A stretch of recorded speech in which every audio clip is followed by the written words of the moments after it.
Hey guys, tonight we wander into the still, stone corridors of a medieval monastery. It's the year 1273. Your bare feet shuffle across cold flagstones. A draft hums softly under thick oak doors. The only light guiding you comes from a stubby beeswax candle, its flickering flame the closest thing you've got to a wristwatch. That little stub is ticking your life away, hour by hour, drop by slow burning drop. You're here because monks, in their quest for divine order, found a truly strange way to keep time. Candles. Literal sticks of wax, burned in silence, marked into hourly segments with pins, notches, or lines. When the wax melted enough to release a pin, ping, it was time to pray. Or eat. Or whip yourself, maybe. You never quite knew what was next, only that the candle did. In this world, your calendar hums Gregorian, your bells toll for matins, and your timekeeper is slowly melting on a stand near your cot. And yet, in this serenity of scheduled holiness, you can't shake the thought, none of this makes real sense. You're living in a time when nobody agrees on what a minute is, when sunrise can reset your whole schedule, and when two monasteries down the road might have prayers an hour apart, despite being 15 minutes walk from each other. You probably won't survive this without falling asleep from confusion or candle smoke. So, before you get comfortable, take a moment to like the video and subscribe, but only if you genuinely enjoy what I do here. And tell me in the comments, where in the world are you listening from, and what time is it by your candle, clock, or phone? Now, dim the lights, maybe turn on a fan for that soft background hum, and let's ease into tonight's journey together. You open a heavy wooden door. Inside, rows of monks kneel in the dusky chapel, eyes closed, voices like wind brushing through reeds. A single candle stands at the altar, its flame still, precise, judgmental. This one has 6 black lines painted down its side, each meant to measure an hour. They say it burns evenly, but you watch the wax pool lopsidedly and wonder if anyone's timing got incorrectly today. In the early medieval period, especially before mechanical clocks caught on, candle clocks were not just useful, they were practically sacred. Each monastery might keep its own version, varying in height, width, or even composition. Some were marked with colored bands, others used pins that dropped noisily onto a metal tray. This simple device helped maintain the liturgy of the hours, the day chopped into sacred slices: matins, lauds, prime, terce, sext, none, vespers, compline. You had to keep the schedule or risk spiritual disarray. And possibly a stern talking to by Brother Eldrick. But here's where it gets weird. These candles weren't always accurate. Beeswax could burn faster or slower depending on impurities, room temperature, even altitude. Yet monks treated their schedule as gospel. Historians still argue whether they truly believed the candles were divine instruments or just the best they could manage without sunlight or sand. To add to the fun, not all monasteries used the same length of hours. In summer, an hour could last 75 modern minutes, in winter, just 45. Everything was based on daylight, and your candle didn't care. You could be halfway through prime and already overdue for terce because someone closed a window and cooled the wax too fast. Still, there was comfort in the flicker.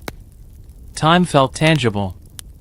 You could stare at it, smell it, feel the warmth of it on your face as you drifted through yet another round of prayers. There was no rushing here. No alerts. No vibrating phones. Just a drip of wax and the knowledge that when it hit the line, you'd kneel again. And let's be honest, you didn't exactly have Netflix to binge. Candle watching was a viable hobby. Occasionally, monks got creative. Some built glass lanterns to encase the candles, not for beauty, but to prevent drafts from speeding up or slowing down the burn. Others affixed set markers into different segments, so a waft of frankincense might mean Vespers was nigh. Quirky? Absolutely. Effective? Surprisingly, yes. You wouldn't question it if you lived in a world where time was more suggestion than science. And then there were the mishaps. One tale from a German abbey claims a novice once accidentally lit the wrong end of the candle. The day's prayers were finished 3 hours early, and nobody noticed until dinner was being served during what should have been sex. The abbot was not amused. Despite the fragility of this system, life in the monastery flowed on. The candle was an anchor in a sea of shadows. And as you lie there now, half awake under thick woolen blankets, the scent of old wax clinging to your robe, you feel its glow more than you see it. A small, steady flame holding centuries of faith on its wick. You jolt awake to the clang of a heavy bell echoing through the stone corridors. It's pitch dark. Your body screams that it's still night, but the sound tells you it's time for matins. Or maybe lauds. Honestly, the lines blur. The candle from earlier is gone now, a puddle of wax in a copper dish. In its place, the bell rings like a commandment from heaven, loud, final, and completely uninterested in how much sleep you got. Monks didn't sleep through the night like you might hope. Their day started when most people today are just crawling into bed. Around 2 or 3 a.m., the matins bell tolled, waking every soul in the abbey. No snooze button. No mercy.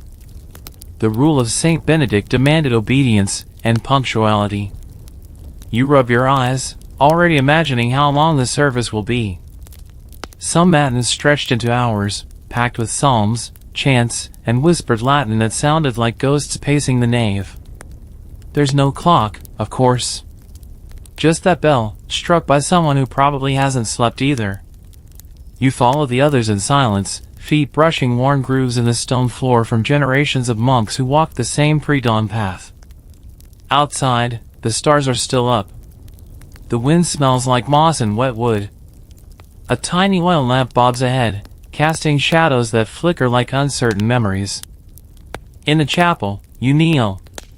Cold seeps through your robe. The monks begin to chant. You try to join, but the syllables melt in your mouth. Your mind drifts. You think about time, about bells and candles, and how monks managed to divide their lives so precisely in a world that was anything but. This was the world of the breviary, a dense, hand-copied book containing all the prayers, psalms, and chants for the canonical hours. If the candle was the clock, the breviary was the to-do list. Some monks memorized vast portions of it, navigating their day not by instinct or light but by lines of scripture. Your copy is barely readable, smudged by time and sweat, with marginalia doodled by bored monks centuries before you. And then, the bell tolls again. Once more, you're moving. This time toward the refectory. The bell signals not just prayer but everything: eating, working, sleeping, reading, confessing. It's the pulse of this tiny sacred world. And each toll was deliberate. Specific rhythms signaled different calls. 2 short rings might mean prime, 1 long peal for compline. If you got it wrong, you might show up for evening prayers while everyone else was eating lentils. Whoever rang the bell held serious power. Usually, a junior monk or novice had the job, and no one envied him. If you overslept or miscounted the hourglass, yes, sometimes they used those too, you risked the wrath of the entire brotherhood. One poor soul in Canterbury, according to a dusty letter, had the bell rope snap mid-toll. The next morning he was reassigned to pigsty duty. For a month. Historians still argue whether the complexity of monastic timekeeping was spiritual discipline or just an elaborate method of crowd control. Some believe it was about removing personal choice, eliminating ego by making the day completely external. Others think it simply helped break up what could otherwise be a monotonous, endless blur. Either way, it worked. For centuries. But you? You're struggling. The chanting has shifted keys. Your stomach growls. The candle you used to light your way here is already gone, its wax curled in a little amber spiral on the windowsill. You wonder who will replace it. You wonder if they ever get tired of counting the same hours in the same ways, day after day, year after year. Still, there's beauty in it too. The bells, the breviary, the rhythm. It's not like the modern world, filled with buzzing phones and digital calendars that scream reminders. Here, time flows gently, predictable, sacred, quietly oppressive. And just when your head begins to nod, another bell rings. That's Lauds, you think. Or maybe it's the breakfast bell. You hope it's the breakfast bell. You're led outside again, blinking into the gray breath of dawn. The sky hasn't decided whether to commit to morning yet, and the wind bites a little harder here in the cloister's open courtyard. You pause beside a stone pedestal with something strange perched atop it, a sundial. But this one isn't facing the sky. It's indoors, covered by a roof. You stare at it, puzzled. Is it broken? Decorative? Or just wishful thinking? Turns out, some monks really did try using sundials indoors. Which, for the record, is like using a smoke detector in a swimming pool. But in fairness, these weren't your typical garden variety sundials. Monasteries experimented constantly. If the bell didn't ring on time, or the candle burned unevenly, you had a backup, a sundial carved into a wall, maybe even placed under a glass ceiling to catch sunlight on rare clear days. There's a story from a French abbey where an ambitious brother tried setting up a mirror system to bounce sunlight down a corridor and onto a wall-mounted dial. It worked, briefly, until a cloud rolled in and ruined everything. He ended up back on kitchen duty, boiling oats for the next year. Historians still argue whether these architectural sundials were serious tools or more like meditative decorations. Some of them were beautifully inscribed with zodiac signs, saints' names, or Latin riddles. They weren't just telling time, they were telling stories. You lean in closer to this one. The dial's needle, technically called a gnomon, casts a faint shadow onto the faded hour lines. But right now, it's nearly useless. The sun hasn't risen high enough to hit it. You wonder how often they just guess. Which leads to the real joke. Most monks didn't actually know what time it was. Not precisely. Time was a mood. A guess. A feeling in your gut, or the way the light fell on the stones. You didn't need atomic accuracy when your main task was to show up for prayers and plow the herb garden between psalms. The illusion of precision, candles, bells, sundials, was more important than the precision itself. Still, monks valued the appearance of order. That sundial, even hidden in the shade, symbolized something. A world in rhythm. A universe that bent towards spiritual harmony, even when the clouds didn't cooperate. You follow a narrow corridor leading toward the scriptorium. As you walk, your thoughts drift again. You imagine yourself as a timekeeper here, candle, bell, and sundial in hand. You probably do fine for a day or two before forgetting which psalm comes after terse and panicking over a fast-burning wax stub. Inside the scriptorium, it's dim but calm. The air smells like parchment, ink, and damp wool. A few monks are already at work, copying manuscripts, their movements measured and slow. One of them pauses to stretch and glance at, yes, another sundial, this one carved into the window ledge. He frowns, then shrugs. Probably too cloudy again. There's something oddly soothing about how often they got it wrong. Yet the day continued. The prayers were said. The bread was baked. The hours passed, even if nobody could say exactly when. And really, you begin to think, maybe that's the point. Maybe it wasn't about measuring time perfectly. Maybe it was about marking time. Making it visible. Sacred. Rhythmic. A way to pull meaning out of monotony.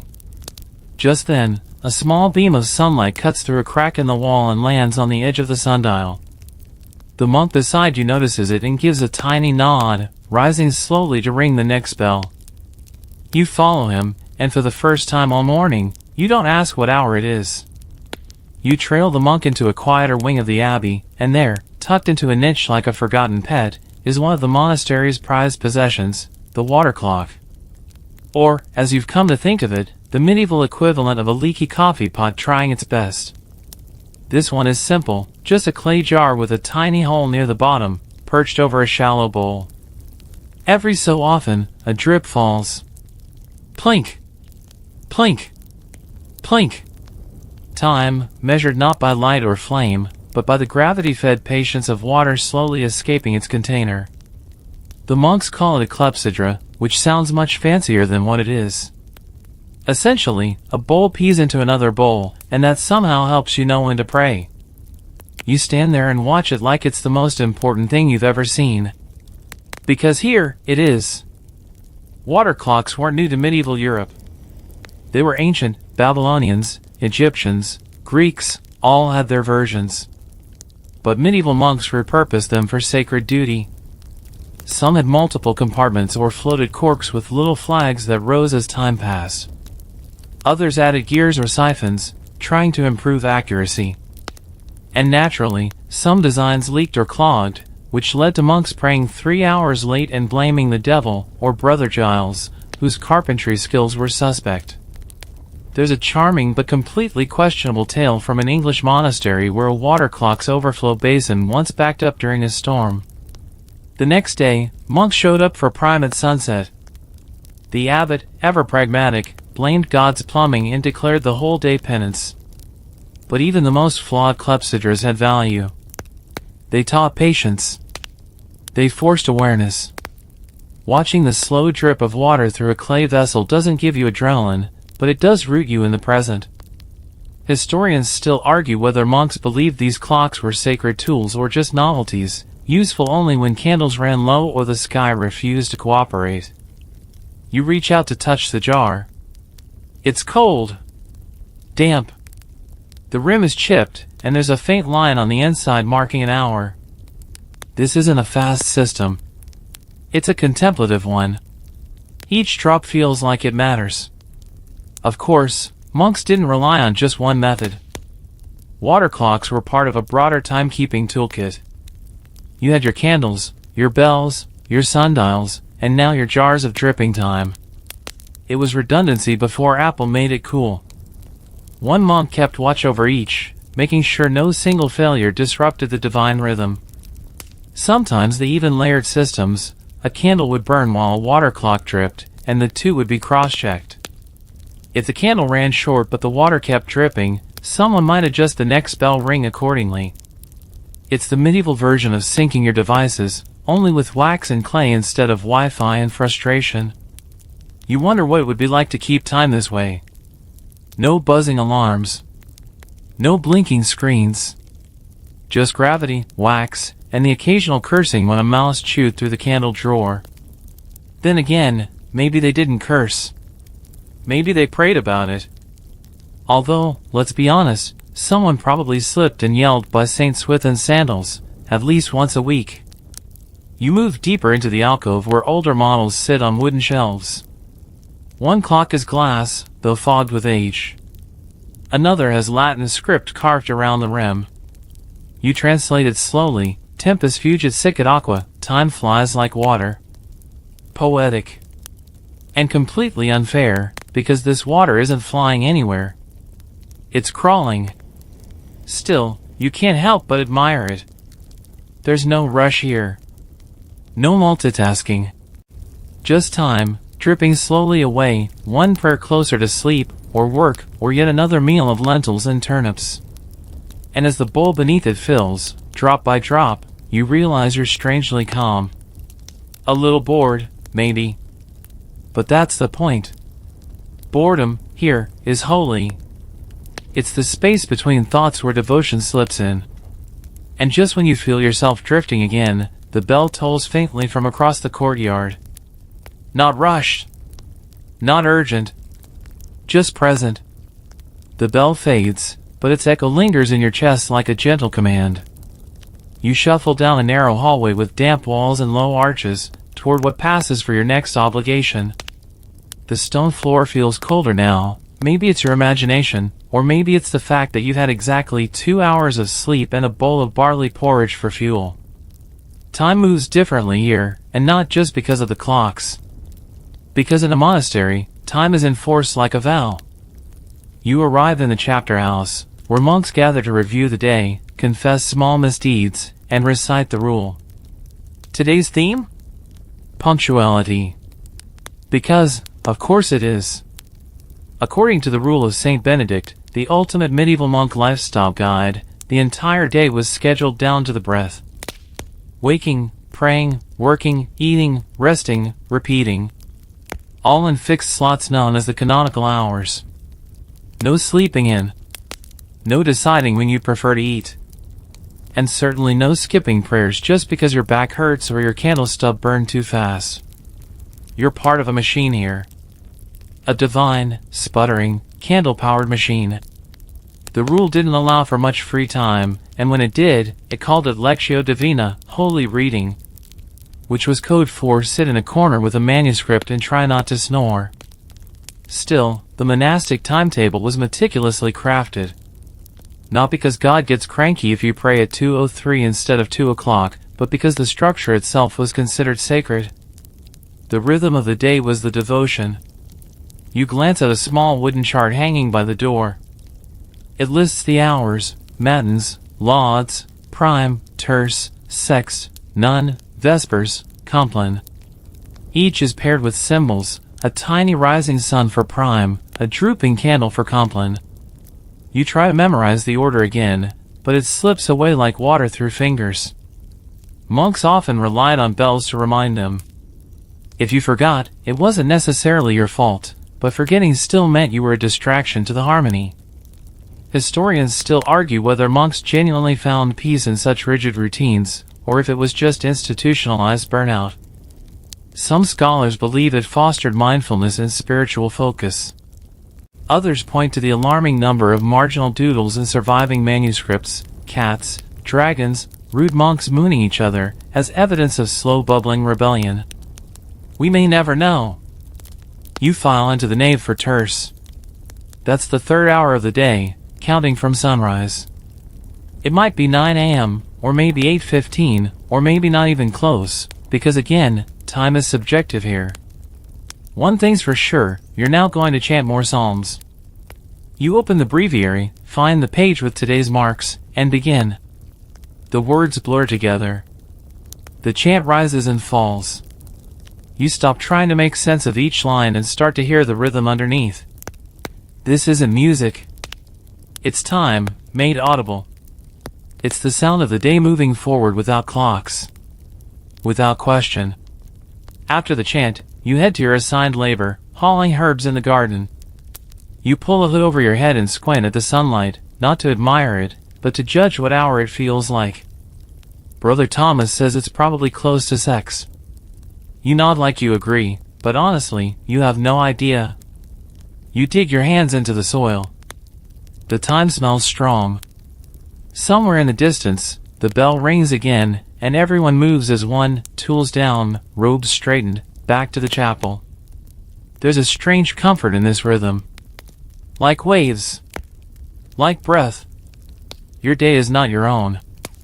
But it also isn't anyone else's. It belongs to the structure. To the rule. And if you follow it, you're never truly lost. Only late. You spot Brother Anselm hurrying past, cheeks red. He's late for none. That's the 9th hour. You try not to laugh as he trips over his own hem. But inside, you're a little relieved. Even in a place ruled by perfect time, someone is always running behind. Back in your cell, monastics speak for a room that's just large enough for a cot, a shelf, and your growing sense of existential futility. You try to sit for a moment of silence. It's supposed to be peaceful. It's even called the hour of silence. But instead of feeling serene, you find yourself intensely aware of everything. The rustle of a robe outside your door. The creak of the wooden beam above your head. The soft scrape of sandals passing by. Monks aren't exactly stealthy. This hour, technically between compline and sleep, is when you're supposed to practice contemplatio, a spiritual quiet that opens your soul to God. Or at least that's the idea. But right now, your soul mostly feels open to a nap. The rule of Saint Benedict emphasized silence as not only discipline but also protection. Talk less, sin less. Monks weren't forbidden from speaking entirely, just heavily discouraged from chatting unless it was absolutely necessary. This often made monasteries eerily quiet places, where entire meals were eaten in silence, and the only voice allowed was that of a designated reader reciting scripture while everyone else chewed barley bread and tried not to cough too loudly. In practice, of course, humans being what they are, monks found workarounds. Subtle hand signals evolved, holding up fingers to request more food, pointing at books or tools, or, most controversially, exaggerated sighs of disapproval. Historians still argue whether these unspoken systems undermined or enriched monastic life. Some call it sacred innovation.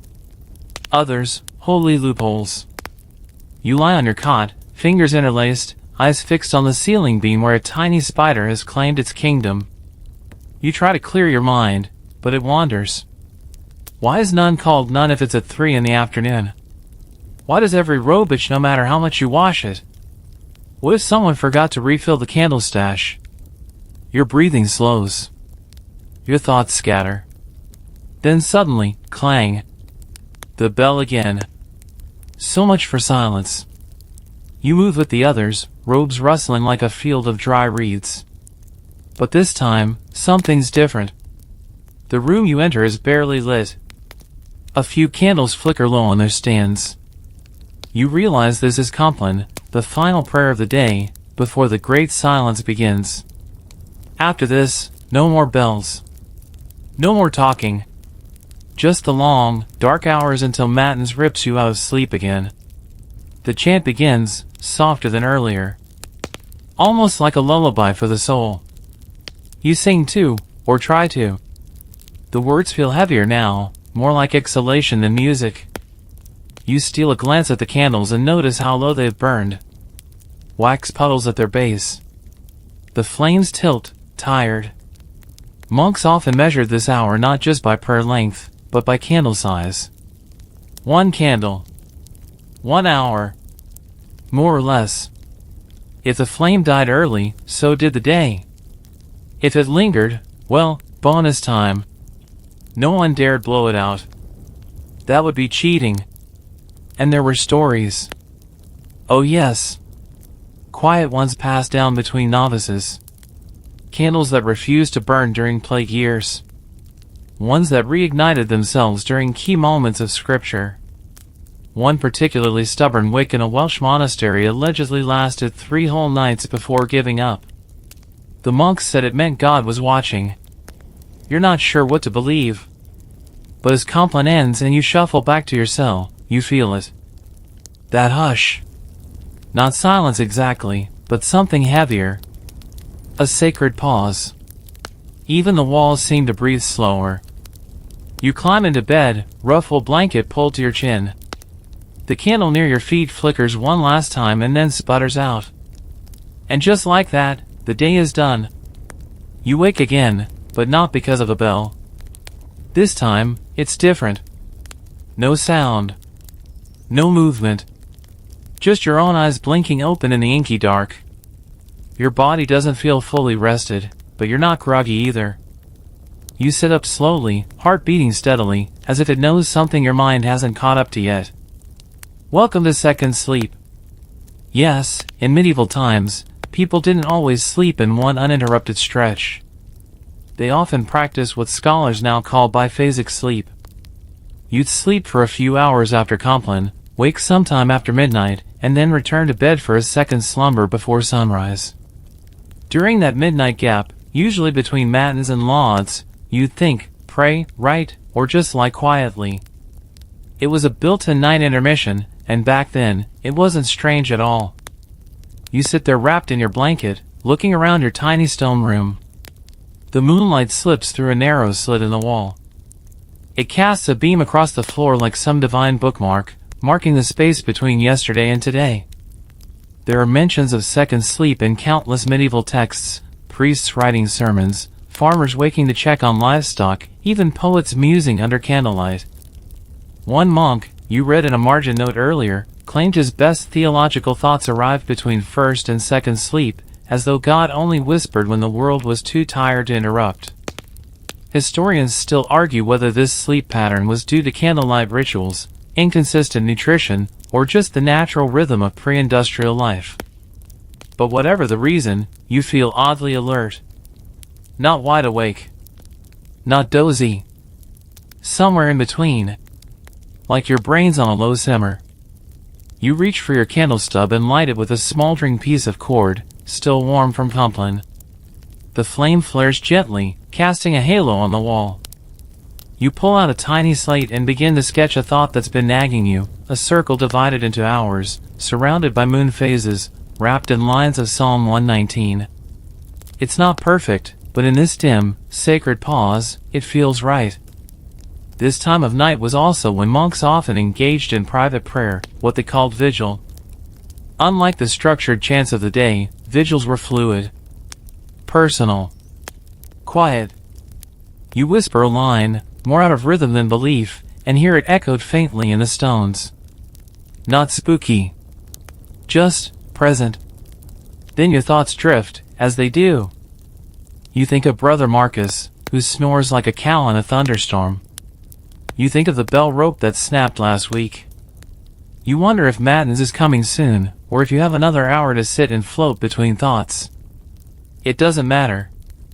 Here, time isn't a master, it's a tide. It comes and goes. You drift with it.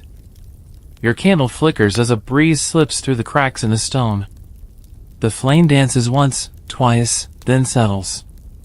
You're tempted to blow it out, to lie back down, to sink into second sleep like so many monks before you. But for now, you stay up just a little longer, watching the wax pool around the base, drop by drop. The candle finally gutters. You lie back, exhale, and let yourself be carried into second sleep. But when you wake again, something's changed, not the place, not the light, but the feeling of time. You can't explain it. The day hasn't started yet, and yet it feels like it's already halfway through. Welcome to the medieval mind's favorite illusion, time, not as a straight line, but as a circle. To us modern folks, time is linear. We live by it. You move from point A to B, Monday to Friday, birth to taxes to death. But for the monks around you, time loops. It turns back on itself. It repeats with purpose. Each day is a mirror of the one before, and the liturgical year, the church calendar, isn't a march forward. It's a spiral, spinning endlessly around the same holy points. You notice this most in the chanting. The psalms aren't chosen randomly. They cycle, over and over, matched to seasons, saints' days, feasts, fasts. There's a rhythm to it all. Advent rolls into Christmas, then Epiphany, then Lent, then Easter, then Pentecost. Then guess what? Back to Advent. Again and again. It's comforting, in a strange way. Predictable. You don't have to ask what's next, because you already know. It happened last year. It'll happen next year. And yes, it'll happen again the year after that, unless the abbey burns down or someone steals the breviary. Which has happened. The monks reinforce this rhythm with symbols, too. You see it in the carvings, sun wheels, vines twisting into loops, circles etched into the stone floor. Even the prayers begin and end the same way, creating verbal loops that catch you like gentle nets. The idea isn't to escape time. It's to live inside it fully. Historians still debate whether this cyclical concept of time made monks feel peaceful or trapped. Some argue it gave meaning to repetition, turning the mundane into the divine. Others suggest it created a loop of spiritual stagnation, where novelty died and progress stalled. But if you ask Brother Theobald, he'll tell you it's like breathing in, out, again, until one day you don't. After morning prayers, you head toward the cloister garden. It's cold, but the herbs are waking up with the sun. Rosemary. Sage. A few brave shoots of mint. You notice the garden paths are laid out like spokes on a wheel. Another reminder. You are always moving in circles here, whether you're praying or hoeing the lettuce beds. You kneel to pull a weed and glance up at the abbey's stained glass window. It's round, of course. The central image is Christ in glory, surrounded by saints arranged like clock hands. But no numbers. Just faces. You wonder what time it is. But here, that's the wrong question. A better one might be, What part of the loop am I in? There's a peace to be found in repetition. You don't need to chase time. You just need to enter it. The monks believe that, anyway. Every hour, every prayer, every candle burned isn't lost, it returns. Just like you will tomorrow, kneeling in the same pew, singing the same psalm, watching the same wax pool beneath your hand. You smile to yourself. For once, you don't feel rushed. You don't feel late. You feel in sync. And right on cue, a bell rings. Terse. Again. You follow the sound of the bell with quiet resignation. There's no rushing in the monastery, only transitioning. Today it leads you into the sacristy, where another familiar scent curls through the air, warm beeswax, faint smoke, and something earthy you've come to recognize as the smell of sacred discipline. A monk beside you carries a wooden box lined with stubby candles, some misshapen, others near perfect. Each one is a keeper of time. In most places, candles are just light. Here, they're rulers, clocks, companions. And not just any candles, beeswax, pure and golden. Unlike cheaper tallow candles that sputter, stink, and drip wildly, beeswax burns clean and steady. You run a finger along one that's marked with black lines etched in at even intervals. 1 line per hour. Or so they hope.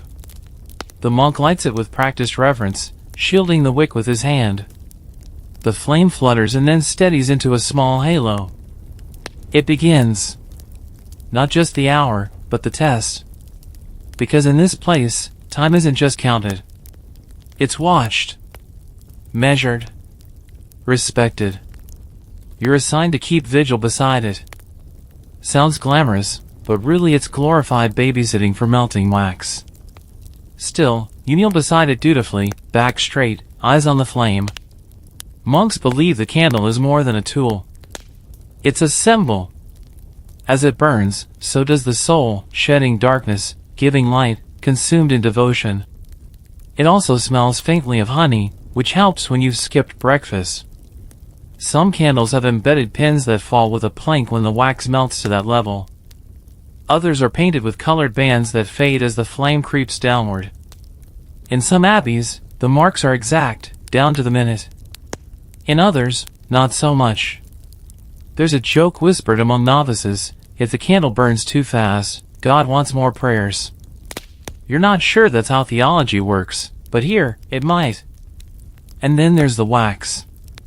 Every stub gets saved. Nothing wasted. Old wax is scraped out, melted down, reformed, rebellious. The monks treat it with almost superstitious care. One story tells of a brother who dropped a hunk of wax in a latrine. He wept. Not because it was precious, but because it was sacred. Historians still argue whether this devotion to wax was more practical or spiritual. Some say it was about scarcity. Beeswax was expensive, after all. Others point to candle symbolism: light against darkness, discipline against drift. Whatever the reason, no one treated a burned candle as used up. Just transformed. You check the wax. It's melted past the second line. You note the time, approximately. Probably. The air is warmer now, thick with the sweet sour scent of wax. You resist the urge to poke at the puddle forming at the base. And then, disaster. The flame flickers, once, twice. Then it dies. The room darkens just a shade, but your heart races like you've dropped a relic. You scramble for the tinderbox, trying to relight it before anyone notices. But the wick is drowned in wax. You mutter a prayer to St. Ambrose, patron of candles, probably, and dig the stub out with the tip of your sleeve. You get it lit. Barely. It wobbles, uncertain, then steadies. You sigh. Crisis averted. Brother Cedric walks by and nods approvingly. You don't mention the whole incident. But you swear the candle burns a little faster after that. Maybe it's nervous too. In this abbey, time is sacred. Wax is sacred. The watching of the wax is sacred. And somehow, even your small panic felt like part of the ritual. You rise slowly, knees cracking. The flame flickers behind you as you go, steady now, serene. It has work to do. So do you. You wander into the scriptorium again, though this time not to copy texts or count wax. Instead, you're drawn to a book, a thick, leather-bound thing resting on a tilted wooden lectern. Its pages are yellowed, the edges rippled like dried leaves, and the writing inside is dense, tiny, and breathtaking. This is no ordinary prayer book. This is a psalter, and if you're patient enough, it'll tell you everything you need to know about the medieval year. You flip through carefully. Each page is alive with detail, rich blues, deep reds, and specks of gold that shimmer when the light hits just right. There's a miniature painting of a saint slaying a dragon, a zodiac wheel, an odd-looking fish with a halo. But beyond the art lies something subtler, a structure. This isn't just a religious manuscript. It's a planner, a seasonal guide, a map of the monk's circular world. Each psalm, hymn, and antiphon corresponds to a particular hour, day, or feast. Some days have extra flourishes, illuminated letters curled into vines, glowing borders laced with rabbits or demons depending on the mood. You reach a section labeled calendarium and realize it's not just dates, it's the rhythm of life. Feasts, fast days, saints' anniversaries. Even harvest periods are penciled in between martyrdoms. You linger on a month page. July, maybe. There's an image of a monk harvesting wheat. Below that, a notation, terse followed by reading from Jerome. You smile. Even the wheat knows it must wait until the canonical hours are respected. Medieval monks didn't just track time by candles or bells. They read it in their books. The Psalter told them what to do, when to do it, and which saint to thank for the privilege. It was an all-in-one timekeeper and soul guide, with enough color and quirk to keep even the most sleep-deprived brother mildly entertained. Historians still debate how much autonomy monks had in shaping these calendars. Were they rigidly enforced by abbots, or did scribes sneak in their favorite feast days and favorite saints? One surviving psalter from northern Spain features a doodle of a monk asleep under an oak tree on the feast of St. Rufus, a saint no other calendar acknowledges. Make of that what you will. You lean closer to an illuminated panel showing the 4 seasons, spring as a rosy-cheeked woman planting herbs, summer a sweaty monk hauling hay, autumn plucking grapes, winter huddled in a robe with a prayer book and candle. The scenes loop endlessly, just like the hours. Just like the days. Just like your schedule. And then you see something curious, a wheel diagram labeled horologium. It's a visual map of the liturgy of the hours. Prime at dawn. Terce mid-morning. Sext at midday. None at afternoon. Vespers at twilight. Compline in darkness. Around and around it goes. At the center, a cross. As if to say, yes, you live in circles, but they all revolve around this. You close the book gently. The leather creaks. A gust of wind brushes your sleeve, and for a moment, you imagine the monks of centuries past, heads bowed over the same pages, trying to find their place not just in the book, but in the great loop of time. You step back and glance at the other scribes. No one speaks. They don't need to. The scratch of quills is the only rhythm here. You walk quietly out into the hall, where another bell tolls. Vespers, perhaps. Or maybe none again. You've stopped asking. You only know it's time to follow the sound. You follow the now familiar curve of the stone corridor and find yourself in the chapel once more. The air is thick with the scent of incense and quiet intention. This time, though, your attention is drawn to something new, something small, humble, and oddly mesmerizing sitting at the edge of the altar, a glass hourglass, its upper chamber filled with pale sand, trickling slowly into the bottom bowl like a slow sigh. Yes, hourglasses existed in the Middle Ages, though less glamorous than pirates and fantasy novels suggest. They weren't the dominant timekeeper in most monasteries, but they had their moment, especially around the 14th century. And when they showed up, they were treated with a sort of mystical respect. Because unlike a candle that slowly dissolves or a bell that clangs with finality, an hourglass shows time, visible, shifting, alive. You crouch beside it. The sand is a soft gray, almost silvery, and it moves with a grace that candle wax can't match. There's no flame, no drip, no echo. Just the soundless fall of grains. One by one. Moment by moment. A monk approaches and tips it carefully, resetting the flow. It's used here to time the reading of psalms, each psalm getting 1/4 turn. Some particularly long ones get 2. There's even a short, funny-looking one with a sticker on it that reads Matins Emergency Backup. You don't ask. You learn that in some abbeys, hourglasses were used for more than reading. They timed how long to steep medicinal herbs. How long to boil water for the bathhouse. One legendary tale from a monastery near Bologna claims the abbot once used an hourglass to time penance. You may rise when the last grain falls, he said. The monk spent an extra hour on his knees that day. Some sand had clumped. Historians still argue whether hourglasses were widely accepted or remained novelties. Some believe they were too fragile, too inconsistent, too dependent on dry air and perfect glasswork. Others argue their symbolic value. The idea that time could literally be seen, flowing like a river of moments, was irresistible to the medieval mind. And they weren't cheap, either. Blown glass wasn't exactly common in your average forest abbey. That meant only wealthier monasteries, or those with particularly crafty monks, had access to the good ones. You imagine Brother Thaddeus carefully sanding down bits of seashell to fill one. He probably insisted it was more accurate than that lazy candle.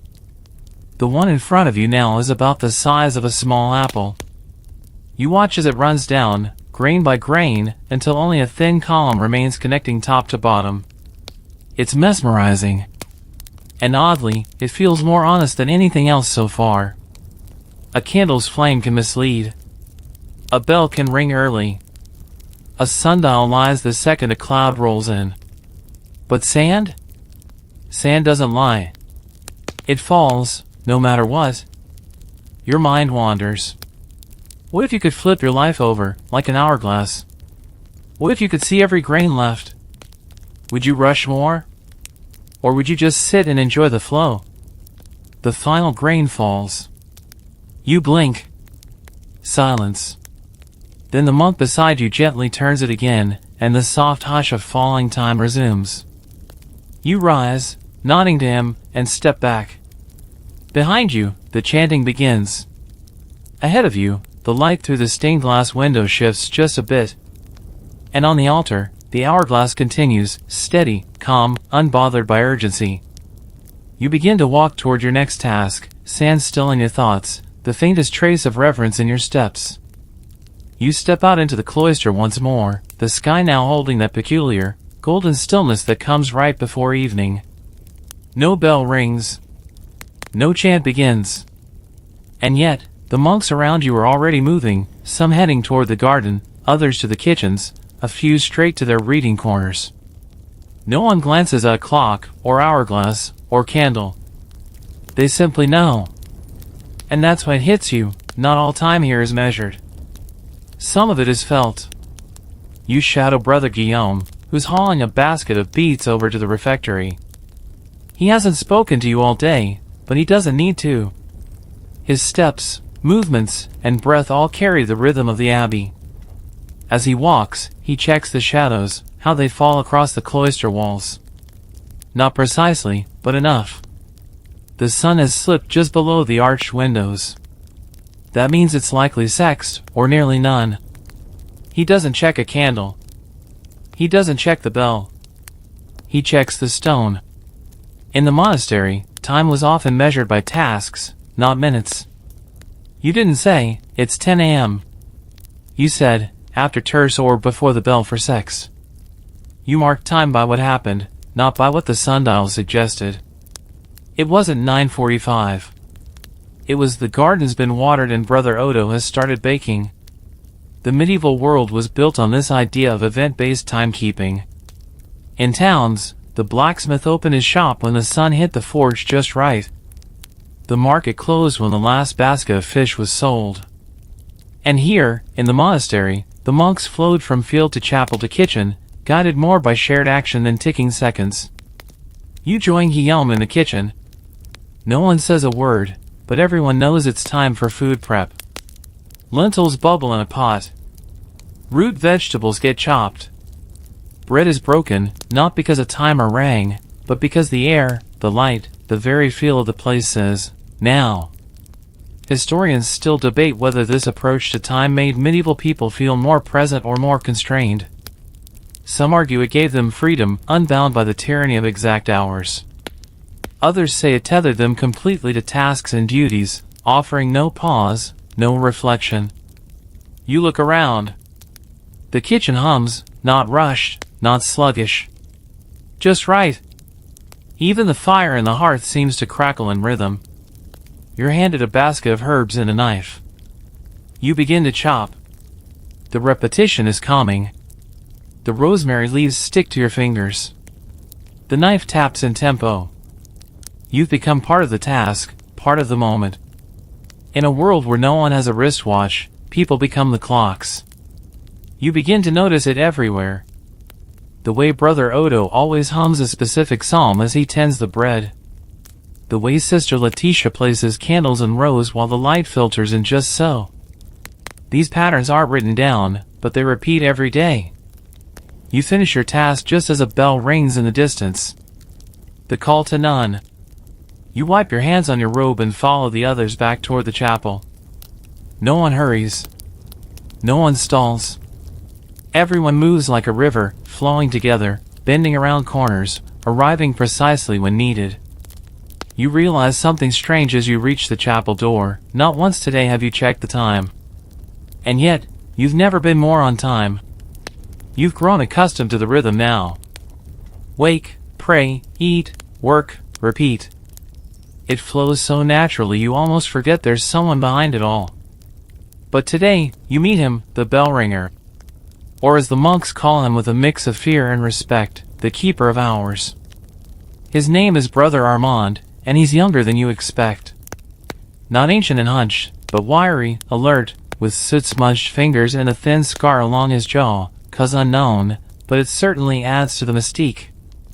He nods as you approach the bell tower, gesturing for you to follow him up the spiral staircase. You climb together, the steps steep and uneven. Dust tickles your nose. The only light filters through slits in the stone. With every level, the air grows colder, thinner, and filled with a low, humming anticipation. At the top, there it is, the bell. Massive, green with age, suspended by a thick wooden beam.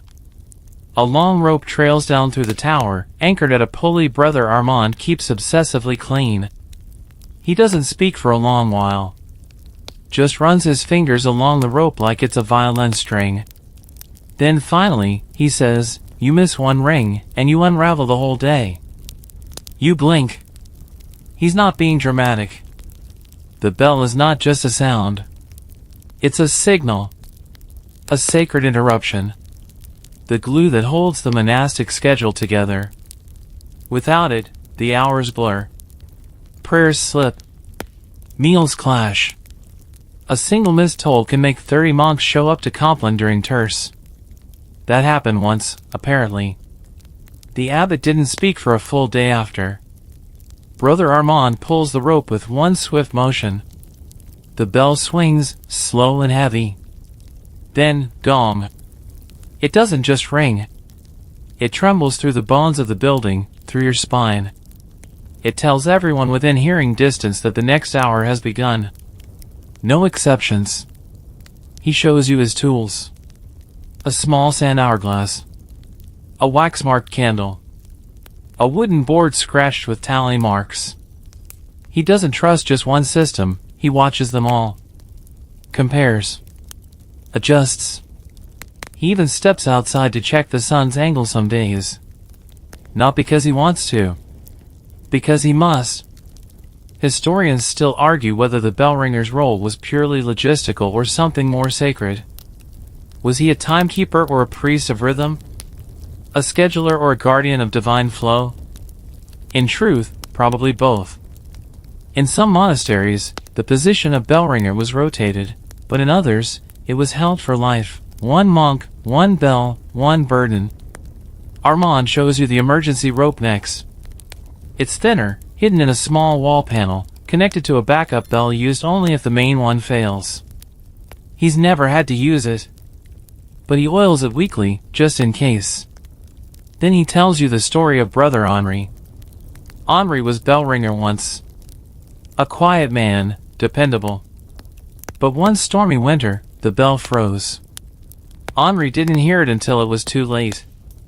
He ran to the tower, slipped on ice, broke his leg. The bell never rang for vespers that night. The abbot declared it the most disordered day in the abbey's history. Henri recovered. The bell did not. They cast a new one the following spring. This one. You run your hand along the rim of the bell. It hums faintly under your fingers. Brother Armand hands you the rope.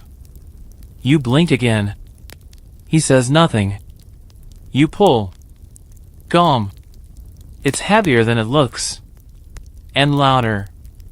Down below, you hear the soft rustle of robes moving. The abbey reacts, like a body responding to a heartbeat. You've just rung the hour. And with it, moved 100 souls one step forward in their endless loop. The bell still vibrates in your chest as you descend the winding stairs. Your hands smell faintly of rope and iron. Down below, the abbey flows back into its rhythm as if nothing happened, because that's the whole point.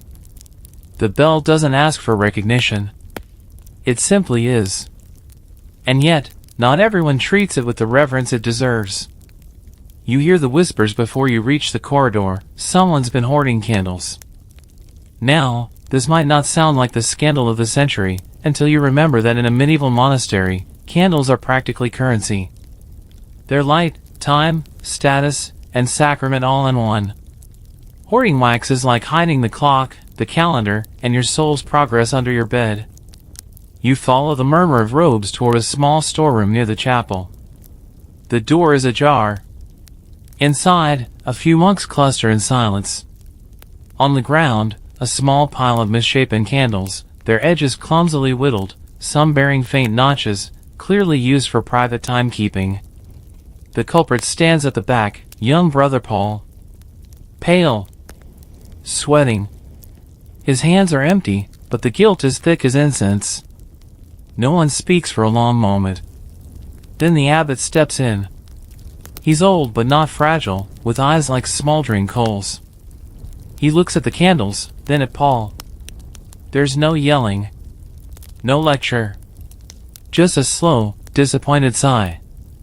Because in this place, taking wax is not just theft, it's disruption.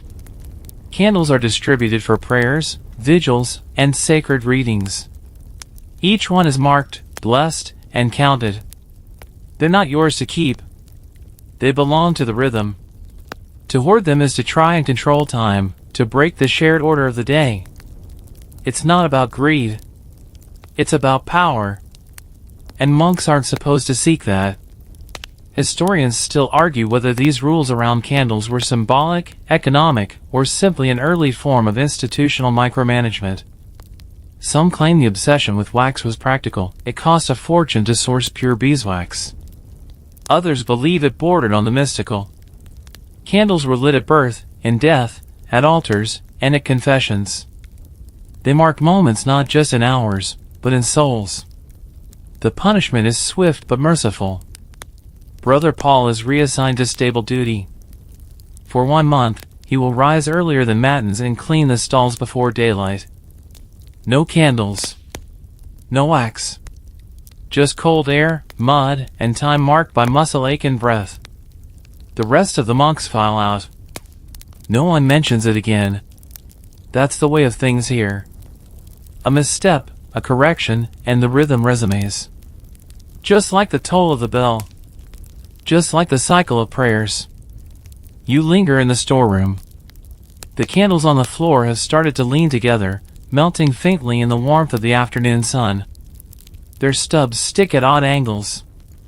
They look a little sad. A little guilty. You kneel and gather them one by one. Later, you return them to the wax master, a monk who manages the storage, melting, and recasting of candles. He takes them silently, but you notice the corner of his mouth twitch upward. A silent nod. A shared understanding. Out in the hall, another bell rings. The next hour has come. Brother Paul will feel it in the stables. And you? You'll feel it in the soft weight of wax still clinging to your palms. The stables smell like hay, old wood, and the quiet patience of animals that have long since accepted the passing of time without complaint. You stop by to check on Brother Paul, not out of pity, but curiosity. He's already knee-deep in straw, pitchfork in hand, cheeks red with exertion. No candle here. No bell within earshot. Just the creak of the stable roof and the occasional snort of a drowsy mule. He doesn't see you at first, which gives you time to notice something. His movements have a strange calm to them. Not just physical, but internal. He's working in silence. But not punished silence. Purposeful silence. Maybe this is part of the strange magic of monastic life. Even disgrace comes with its own rhythm. You move on, not wanting to disturb the quiet. Today, your own rhythm continues with the divine office, a full circuit of prayer hours, and this time, you've been tasked with shadowing a particularly meticulous monk through each one. His name is Brother Elias, and he's a walking metronome. If the monastery had gears, he'd be the tension spring. You join him for prime, the first hour after sunrise, even though it might already be mid-morning. Labels here are more poetic than precise. From there, the day becomes a holy obstacle course, terce, sext, nun, vespers, compline. Each has its designated psalms, chants, readings, and sometimes, stretches that feel like spiritual aerobics. Kneel, bow, rise, chant, sit, stand, bow again. And repeat. You start to wonder how monks are constantly sore. But then you look around and notice something else. They're all in decent shape. No gym memberships. No diets. Just a finely tuned daily schedule that balances physical labor with prayerful posture. The divine office doubles as a low-impact workout plan. Brother Elias moves like someone who's been doing this for decades. His spine remains straight through every chant. His knees bend without complaint. He never glances at a sundial, never checks the wax. He feels when it's time to shift. You try to mimic him. You last about 20 minutes before your legs begin to tremble. Historians still debate whether this physical side of monastic devotion was intentional or just a happy accident. Some say the structure was designed to keep monks from falling into sloth. Others believe it was an unspoken health regimen, move the body, and the soul will follow. Regardless, it works. You haven't seen a monk here slouch once. Later in the garden, Brother Elias hands you a spade.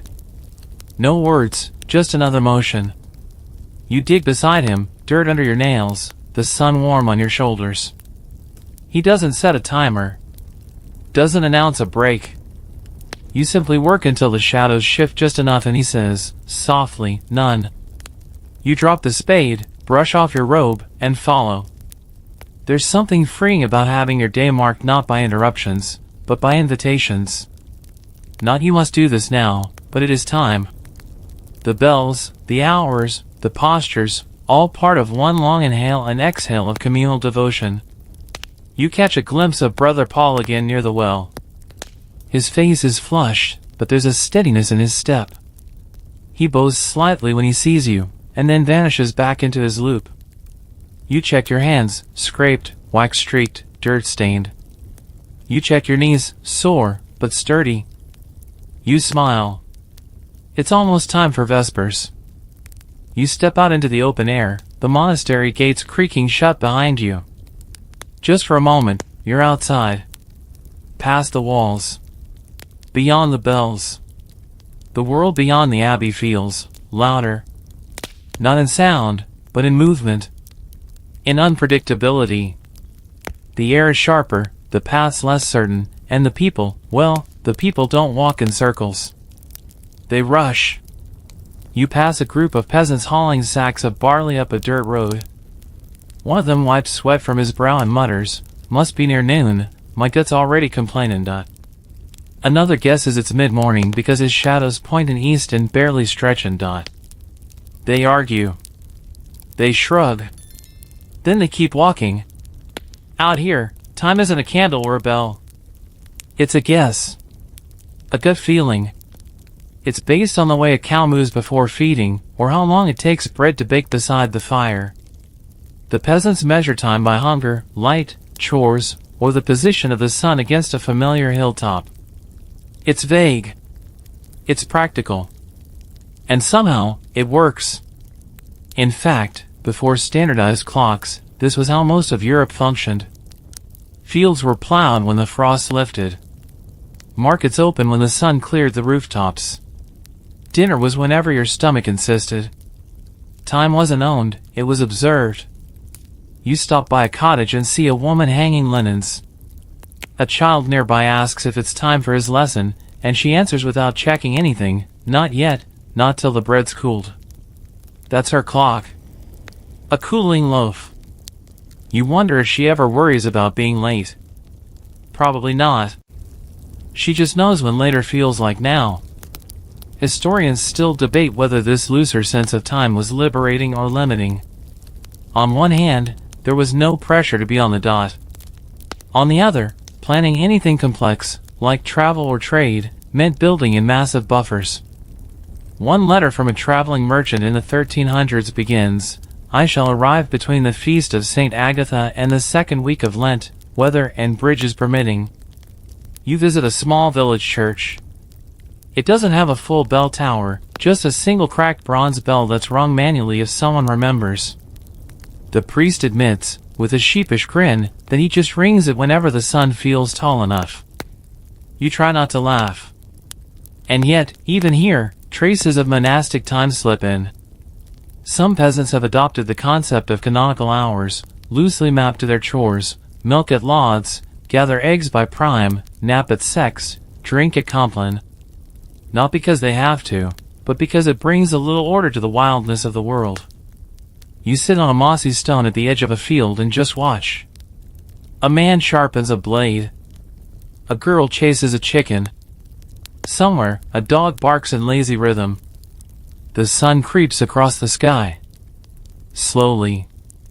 Indifferently. But somehow, exactly as needed. And in the absence of bells, you begin to hear a different kind of rhythm, the rhythm of life untouched by precise time. Flexible. Earthbound. Impossibly old. Eventually, you rise. Dust off your robe. And head back toward the abbey. As you pass through the gate again, you hear the familiar gong of the bell echo across the courtyard. Vespers. Right on time. As the heavy abbey gates close behind you, you realize something subtle but astonishing: time feels different in here. Not just because of bells and candles and rituals, but because of invention.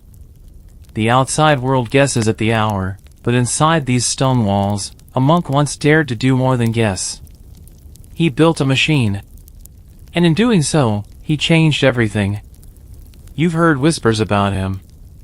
Brother Richard. Or maybe Reinhold, depending on which monk you ask. The details are fuzzy, dates blurred, locations disputed, but the legacy remains. One of the very first mechanical clocks ever made was built by a monk who couldn't stand not knowing the exact hour to pray. You follow the trail to a cramped workshop tucked in the shadow of the chapter house. Inside, it smells of metal filings, old parchment, and candle smoke. Tucked on a cluttered work table, half buried beneath sketches and gears, is a strange device, like a skeletal box with iron wheels and coiled springs. It doesn't look like much, but it hums with quiet purpose. The early mechanical clock wasn't designed to show time, it was designed to ring it. That was the goal. Not to tell the hour with hands and numbers, but to chime the bells consistently without relying on tired novices, melting candles, or poorly timed water drips. Brother Reinhold, or Richard, or someone very much like him, studied escapements, the clever little mechanisms that control the release of energy in a regulated rhythm. He observed falling weights, swinging arms, the tick-tick of possibility. He combined ironwork with intuition and came up with something revolutionary, a machine that moved on its own, at a steady pace, for the sole purpose of telling the Abbey when to stop and pray. You carefully turn a crank. The gears twitch. One arm clicks. The faintest clatter echoes out. This particular clock no longer works, but its descendants do. In churches, town halls, eventually in homes. All from a monk with an obsession and too much time to think. Historians still argue where the first true mechanical clock appeared. Some point to Milan, others to England. Others claim a forgotten monk in Burgundy beat them all to it. What's certain is that monks played a major role in keeping, measuring, and eventually inventing time as we know it. You read part of a letter from a German abbot circa 1352. He describes a great wheel of time that must be wound every morning. He says the device frees the brothers from guesswork and lends our prayers a clock's confidence. You can almost hear the pride through the parchment. Back then, clocks didn't tick-tock or chime on the hour like modern ones. They rang a bell, sometimes just once, to announce a specific canonical moment. No minute hand. No 12-hour face. Just now. You wonder how it must have felt, the first time the bell rang itself. Freedom? Or fear? Because now, you couldn't blame wax or shadows or sleep. Now, time knew. And it told you. You glance around the workroom. The gears are worn. The chains rusted. But the spirit remains. This isn't just technology. It's theology in motion. An act of devotion, not disruption. A clock that doesn't just mark time, it makes it.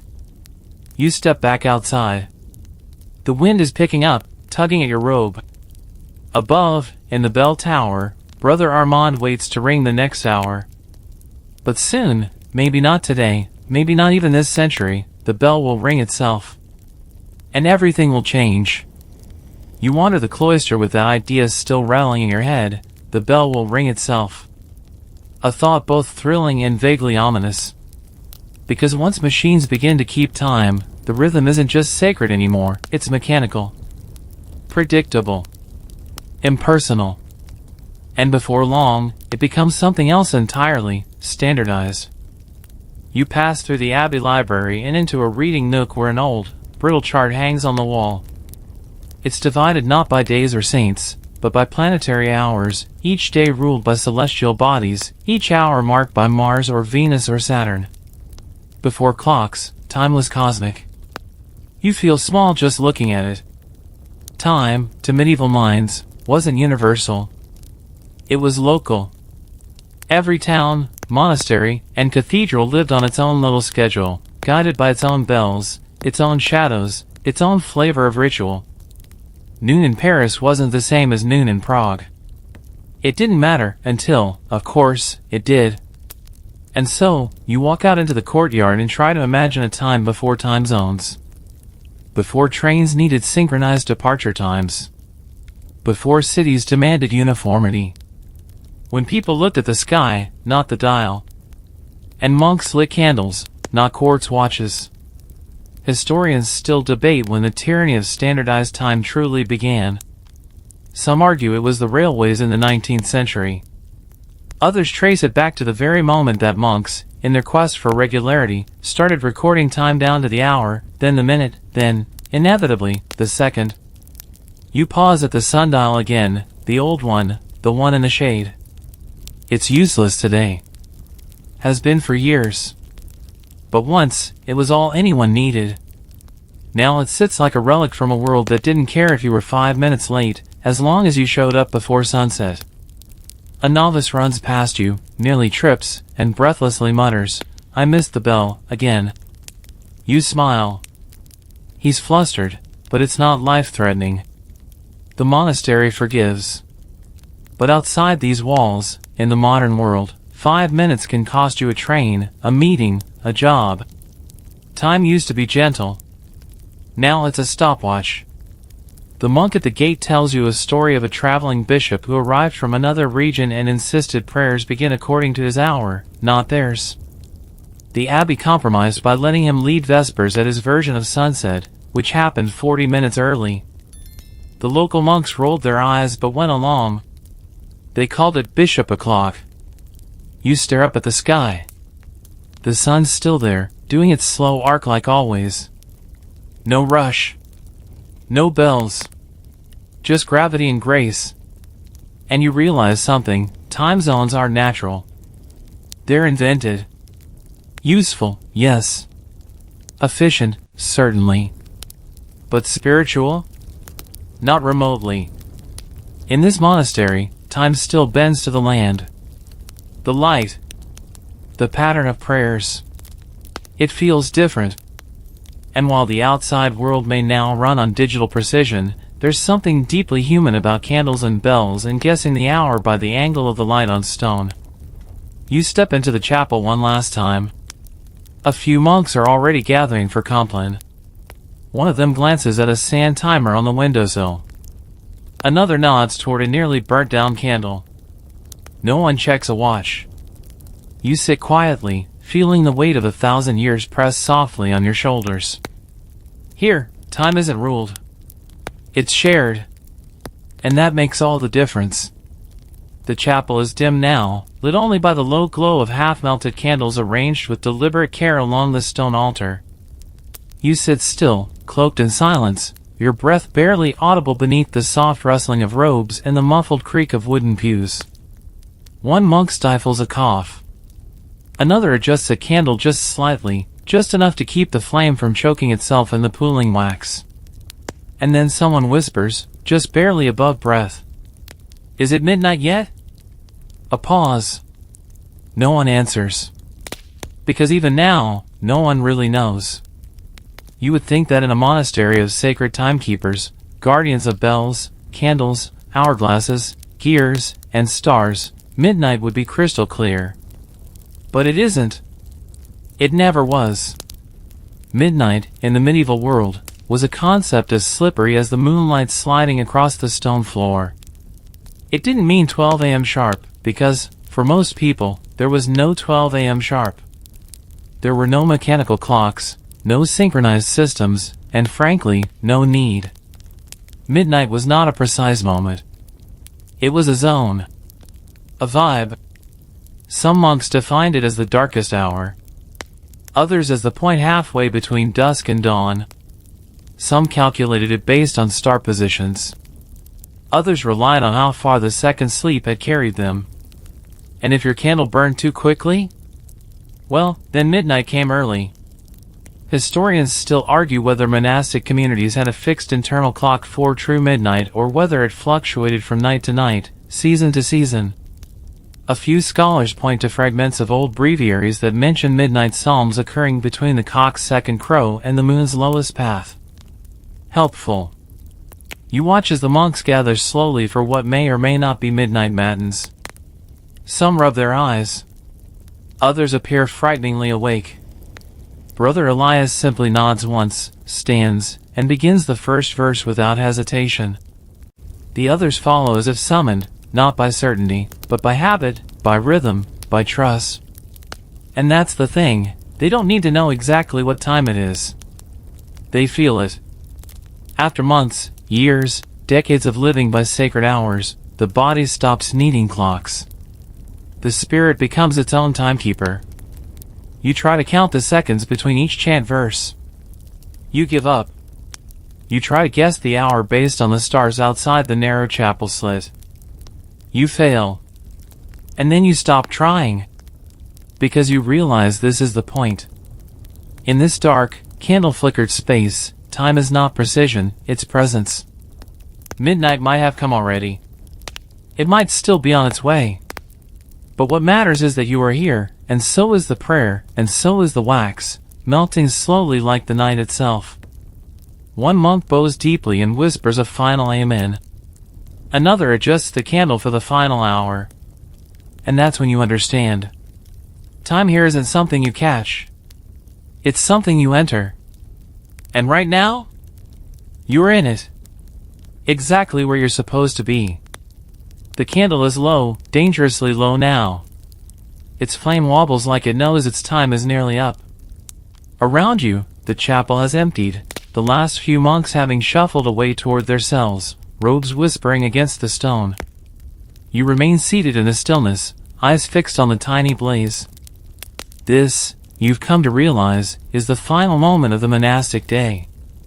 There's no fanfare. No grand signal. Just this flickering sentinel of wax, standing watch over the final breath of the hour. In a world before light switches and glowing phone screens, the death of a candle wasn't just symbolic. It was the closing of a day.